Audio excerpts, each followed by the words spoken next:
Page 94. This is the one at the top of the page.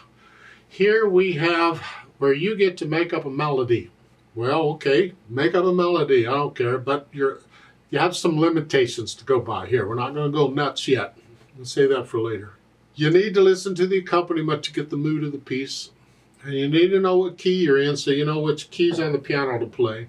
And right now what they want you to do is stay within a 5-finger pattern. You're only going to play those 5 notes in whatever pattern you want. You can actually play more than one note at a time if you wanted to. They suggest a rhythm for you above the staff there, starting with the introduction is the first 4 measures. So you're not playing that.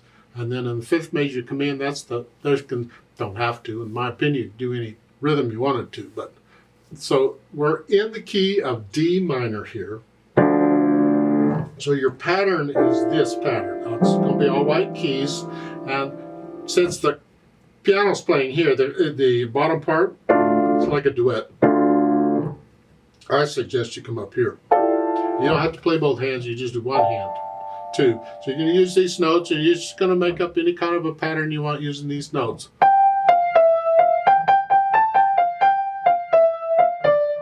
That's just a real quick, don't copy that. That's my melody. You make up your own melody.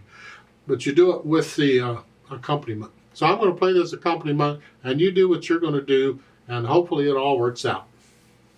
I'm going to pretend it will because I can't hear you. Now I want to mention something about using metronomes here. If you look at the suggestion on the metronome setting, it's an 8th note equals 200. Well, if I do it that way, it looks like this.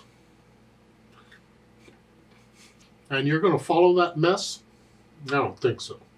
I mean, there comes a point when using a metronome when it goes really, really, really super slow or really fast that it's just silly to try and follow that nonsense. So what we typically do is we'll adjust the metronome to put it on beating something else. I've already done that. So as with a lot of 8th notes, I would have the metronome beat 8th notes. Because if I had to beat quarter notes, it would be beating too slow to follow. I can't follow this going lickety-split like that. That's just silly.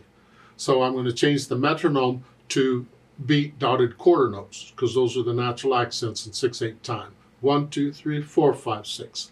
If I want to go the same speed, so I'm going to put the metronome approximately on dotted quarter notes. There's 3/8 notes in a dotted quarter note, so I take the 200 and divide it by 3, and I get somewhere around 60, a little over, approximately.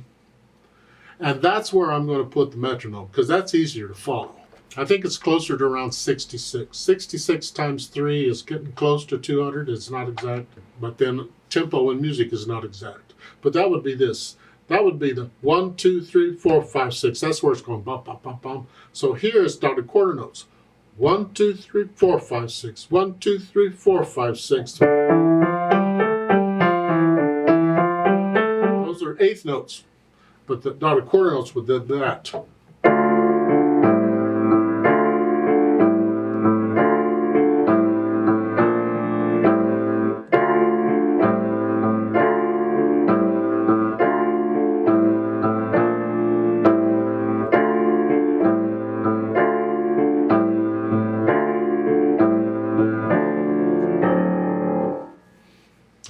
Go that fast, that's up to you. That's what it says to do. So that's about how fast I want. That is close to 200 for 8th note. So we adjust the metronome as you need to because you don't want it to go really fast or really slow.